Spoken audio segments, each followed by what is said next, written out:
जोहार दोस्तों। आज हम लोग देखेंगे कि किसी भी एलिमेंट का वैलेंसी कैसे फाइंड करते हैं। वैलेंसी तो आप लोगों ने खूब सुना होगा 9th क्लास से कि वैलेंसी क्या होता है, कैसे फाइंड करते हैं। तो चलिए वही देखते हैं आज हम लोग। किसी भी एलिमेंट का कोई भी एग्जांपल लेते हैं, चलिए देखिए। अच्छा, एक बात और कि वैलेंसी फाइंड करने से पहले आप लोगों को स्ट्रक्चर ऑफ द एटम ये चीज क्लियर होना चाहिए कि एटम का स्ट्रक्चर क्या होता है, कैसा होता है। थोड़ा सा इस पे भी नजर डाल लेते हैं। चलिए देखिए, एटम क्या होता है। बीच में क्या होता है, न्यूक्लियस होता है, जिसमें क्या क्या होते हैं, प्रोटॉन और न्यूट्रॉन होते हैं न्यूक्लियस में, और इसके चारों ओर इलेक्ट्रॉन्स घूम रहे होते हैं फिक्स्ड ऑर्बिट्स में, जिसका नाम है K, L, M, N and so on. ठीक है, इस ऑर्बिट्स में घूम रहे होते हैं इलेक्ट्रॉन्स। तो इस ऑर्बिट में मैक्सिमम कितने इलेक्ट्रॉन्स आ सकते हैं उसका भी फॉर्मूला दिया था। फॉर्मूला क्या है, मैक्सिमम इलेक्ट्रॉन्स कितने आ सकते हैं, तो 2n स्क्वायर। 2n स्क्वायर, यहाँ पे n क्या है भाई, n क्या है, ऑर्बिट नंबर, यानी कि ये फर्स्ट नंबर वाला ऑर्बिट है तो n लेंगे 1, सेकेंड ऑर्बिट में जाएंगे तो n लेंगे 2। तो इस तरह से फर्स्ट ऑर्बिट में देखेंगे तो इलेक्ट्रॉन्स कितने आएंगे मैक्सिमम, ये मैक्सिमम नंबर ऑफ इलेक्ट्रॉन्स हैं, इतने इलेक्ट्रॉन्स आ सकते हैं किसी भी ऑर्बिट में। ठीक है, तो 2n स्क्वायर, जब n लेंगे 1 तो 1 का स्क्वायर हो गया 1, 1 इंटू 2 हो जाएगा 2। जब n लेंगे तो 2 इलेक्ट्रॉन्स आएंगे मैक्सिमम। ठीक है, और जब 2 लेंगे यानी कि l ऑर्बिट में आएंगे तो इसमें मैक्सिमम इलेक्ट्रॉन्स कितने आ सकते हैं, बोले तो n की जगह पे 2 रखिए, 2 का स्क्वायर हो गया 4, 4 2 जा 8 इलेक्ट्रॉन्स। ठीक है, तो सेकेंड ऑर्बिट में 8 इलेक्ट्रॉन्स इस तरह से आ सकते हैं एंड सो ऑन। ठीक है, तो इस तरह से कुछ एटम्स इसमें इलेक्ट्रॉन्स इस तरह से अरेंज होते हैं। चलिए अब आते हैं वैलेंसी पे।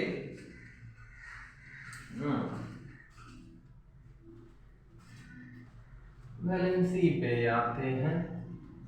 देखिए, वैलेंसी हम लोग कैसे फाइंड करते हैं, एग्जांपल ले लेते हैं भाई। चलिए ले लीजिए सोडियम। सोडियम का सिंबल है Na। इसका एटॉमिक नंबर है 11, है ना, इसका एटॉमिक नंबर है 11। इसका वैलेंसी कैसे फाइंड करेंगे भाई, इसमें अच्छा एटॉमिक नंबर का मतलब मालूम है क्या आपको, एटॉमिक नंबर का मतलब क्या हो गया, इतना ही नंबर ऑफ इलेक्ट्रॉन और इतना ही नंबर ऑफ प्रोटॉन। ठीक है, यानी कि सोडियम के हर एक एटम में 11 इलेक्ट्रॉन्स और 11 प्रोटॉन्स होते हैं। ठीक है, तो अभी अभी हम लोगों ने बोला है कि न्यूक्लियस में क्या होते हैं, प्रोटॉन प्लस न्यूट्रॉन। तो प्रोटॉन तो भाई 11 यहीं पे होगा, 11 प्रोटॉन्स न्यूक्लियस में होंगे और 11 इलेक्ट्रॉन्स घूम रहे होंगे। तो भैया सजाते हैं, अभी 11 इलेक्ट्रॉन्स को सजाते हैं ऑर्बिट्स में। तो पहले में क्या बोले थे, मैक्सिमम इलेक्ट्रॉन्स कितने आ सकते हैं, 2, बोले तो 2 इलेक्ट्रॉन यहाँ पे आ गए। कितना बच गया भाई, 9 में से अगला जो ऑर्बिट है इसमें मैक्सिमम कितने आ सकते हैं, 8। तो 8 तो यही आ जाएगा भाई, 8 और 2 हो गया 10, खत्म। बच कितना गया, 1। तो 1 कहाँ जाएगा भाई, नेक्स्ट वाला में, थर्ड ऑर्बिट में जाएगा, बोले तो इसमें कहीं भी डाल देते हैं। ये है सोडियम के एक एटम का स्ट्रक्चर, इस तरह से इलेक्ट्रॉन घूम रहे होते हैं। तो एक बात बता देते हैं आपको कि ये जो एटम है ये तब तक स्टेबल नहीं होगा जब तक इसका लास्ट ऑर्बिट कंप्लीटली फिल्ड नहीं हो। कंप्लीटली फिल्ड कहने का मतलब है किसी भी ऑर्बिट में मैक्सिमम 8 ही इलेक्ट्रॉन आ सकते हैं।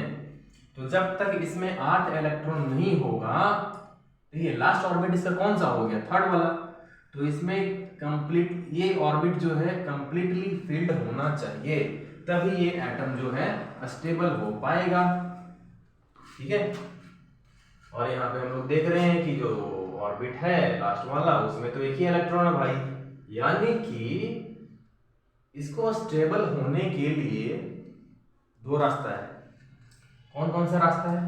या तो ये 7 इलेक्ट्रॉन्स गेन कर ले, है ना। अगर 7 इलेक्ट्रॉन गेन कर लेगा तो टोटल इसके पास लास्ट ऑर्बिट में 8 हो जाएंगे, लास्ट ऑर्बिट में 8 हो जाएंगे, ये स्टेबल हो जाएगा भाई। ठीक है, ये पहला रास्ता। दूसरा रास्ता क्या है? दूसरा रास्ता इसके पास ये है कि ये जो इलेक्ट्रॉन है इसको भी निकाल के फेंक दें, एक इलेक्ट्रॉन निकाल के फेंक दे, तो इसका जो है लास्ट ऑर्बिट कौन सा बन जाएगा? ये वाला बन जाएगा। और ये वाला तो भैया पूरा फील्ड है, कंप्लीटली फील्ड है ना। तो फिर ये एटम स्टेबल हो जाएगा। तो इस तरह से हम लोग क्या देखें यहाँ पे कि दो रास्ता होता है किसी भी एटम के पास स्टेबल होने के लिए। तो वैलेंसी हम अपने लैंग्वेज में समझाते हैं बच्चों को कि वैलेंसी होता है final decision of the atom. Final decision of the atom, भैया डिसीजन क्या लेना है? अभी दो रास्ता बताएं आपको कि ये स्टेबल दो तरह से हो सकता है, 7 इलेक्ट्रॉन गेन करके या 1 इलेक्ट्रॉन लूज करके। तो ये जो फाइनल डिसीजन लेगा उसी को बोलेंगे उसका वैलेंसी। ठीक है, तो देखिए भैया, इलेक्ट्रॉन गेन अगर कर लेगा, अगर ये इलेक्ट्रॉन गेन कर लेगा, 7 इलेक्ट्रॉन गेन कर लेगा, तो इसके पास टोटल कितने इलेक्ट्रॉन्स हो जाएंगे? पहले तो 11 थे, 7 और आ जाएंगे, 18 इलेक्ट्रॉन्स हो जाएंगे। और प्रोटॉन कितने? 11। तो भैया 11 प्रोटॉन 18 इलेक्ट्रॉन्स को होल्ड नहीं कर पाएंगे। ठीक है, 11 ठो है यार, 18 को कहाँ रख पाएगा? नहीं रख पाएगा। ठीक है, तो इससे बढ़िया ये सोचेगा कि क्यों ना हम एक ठो रिलीज ही कर दें, इसमें तो फायदा है भाई। देखिए 7 को लेने से अच्छा है एक ठो रिलीज कर देना। ठीक है, तो इस एटम का ये फाइनल डिसीजन होगा कि हम एक ठो रिलीज करेंगे। तो एक ठो रिलीज करेंगे तो इसका वैलेंसी कितना हो गया? इसका वैलेंसी कितना हो गया? 1। ठीक है, इस तरह से हम लोग वैलेंसी फाइंड कर लेते हैं। क्लियर है? आई होप कि क्लियर होगा, बहुत अच्छे से क्लियर होगा। और कुछ डाउट भी बच जाएगा तो कमेंट सेक्शन में लिखिए, क्या समझ में नहीं आया, बाद में उस पर भी वीडियो बनाया जाएगा। ठीक है, चलिए ये तो हो गया भाई वैलेंसी का बात। एक और एग्जांपल ले लेते हैं आप लोग के लिए। चलिए अभी लेते हैं एल्युमिनियम का। एल्युमिनियम जिसका एटॉमिक नंबर है 13, यानी कि इसमें 13 इलेक्ट्रॉन होंगे। तो भैया ऑर्बिट में सजाइए, पहले में जाएगा 2, दूसरे में जाएगा 8, हो गया 10 खत्म, बच गया 3, यानी कि 1 2 और 3। थर्ड ऑर्बिट में इसके 3 इलेक्ट्रॉन्स होंगे, किसके? एल्युमिनियम एटम के। तो फिर ये स्टेबल कब बनेगा भैया? जब इसके पास लास्ट ऑर्बिट में 8 वो रहेगा, 8 वो तो है 3 ठो, इसको लेना पड़ेगा क्या ठो? 5 ठो। तो 5 इलेक्ट्रॉन ये गेन करेगा तब ये स्टेबल होगा। ठीक है, और अगर ये रिलीज करना चाहेगा यानी कि डोनेट करना चाहेगा तो क्या ठो डोनेट करना पड़ेगा इसको जरा बताइए? 3, ओनली 3 इलेक्ट्रॉन्स ये डोनेट करेगा और स्टेबल हो जाएगा। ये तो फायदा किस में है? फायदा किस में है? 3 ठो लूज करने में कि 5 ठो गेन करने में? सस्ता तो यही पड़ेगा भाई। तो 3 ठो वो लूज कर देता है। फाइनल डिसीजन क्या निकला इसका? 3 ठो लूज करने का। तो वैलेंसी क्या निकल गया इसका? 3। ठीक है, क्लियर है? चलिए अब थोड़ा सा ये बात देख लीजिए कि लास्ट ऑर्बिट में अगर number of electrons less than 4 हो, 4 से कम हो तो वो डोनेट करता है। कोई भी एटम अगर 4 से कम हो इलेक्ट्रॉन लास्ट ऑर्बिट में तब वो डोनेट करता है, और अगर नंबर ऑफ इलेक्ट्रॉन 4 से ज्यादा हो तब वो गेन करता है। जैसे अगर लास्ट ऑर्बिट में इसका 5 ठो रहता तो 3 ठो और ले लेता, स्टेबल हो जाता। ठीक है, और जैसे यहाँ पे हम देखेंगे 3 ठो है तो ये 3 ठो लात मार दिया, उधर चला गया, इसको सस्ता पड़ा 3 ठो ले जाने में, भेज देने में। 5 को गेन करने से अच्छा है 3 को रिलीज कर दिया। ठीक है, तो भैया ये है खेला। 4 से कम रहेगा लास्ट ऑर्बिट में तो ये क्या करेगा, डोनेट करेगा, और 4 से ज्यादा रहेगा तो गेन करेगा। ठीक है, अब थोड़ा हम लोग यहाँ पे आयन का भी बात समझेंगे। आयन कैसे बनता है भैया, मतलब आयन कैसे बनता है बोले तो कोई भी एलिमेंट पे चार्ज कैसे आता है। कोई भी एलिमेंट पे चार्ज कैसे आता है, कभी कभी देखते हैं भैया यहाँ पे Na है और यहाँ पे प्लस है, ये क्या है भाई। अच्छा, कभी ये भी देखते होंगे Mg2+, ये क्या है यार, ये चार्ज क्या है। और ऐसे भी दिखते हैं O2- R2- ऐसे। हाँ, तो आयन का भी बात करेंगे। यहाँ पे देखिए सोडियम का बात करते हैं। यहाँ पे क्या कर रहा था, सोडियम क्या कर रहा था भाई, एक इलेक्ट्रॉन लास्ट में था इसका, तो ये धकेल दे रहा था, डोनेट कर दे रहा था।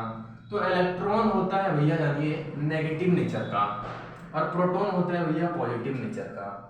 तो ये जो एटम है अगर अपने अंदर से एक नेगेटिव नेचर निकाल देगा तो ये और पॉजिटिव बन गया कि नहीं भैया, बन गया ना।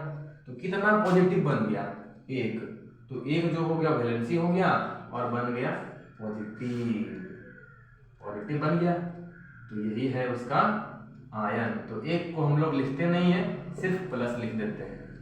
ठीक है, ये आयन बन जाता है। 1 इसका क्या हो गया, वैलेंसी। आते हैं मैग्नीशियम का। मैग्नीशियम का लास्ट में बचेगा 2, इस तरह से करके देख लीजिएगा। तो लास्ट जो ऑर्बिट होगा उसमें 2 इलेक्ट्रॉन्स होंगे। तो ये क्या चाहेगा कि 2 इलेक्ट्रॉन को डोनेट कर दें।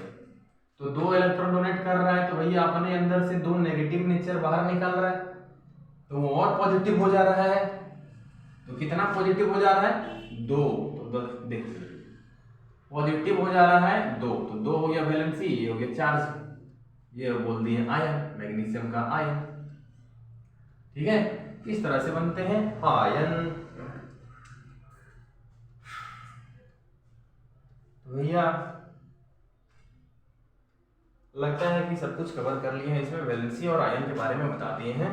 तो वीडियो अगर अच्छा लगा होगा तो शेयर कीजिएगा, लाइक कीजिएगा, और चैनल पर अगर नए हैं तो सब्सक्राइब भी कर दीजिएगा और बेल आइकन भी बजा दीजिएगा ताकि नोटिफिकेशन पहुंच जाए। चलिए टाटा।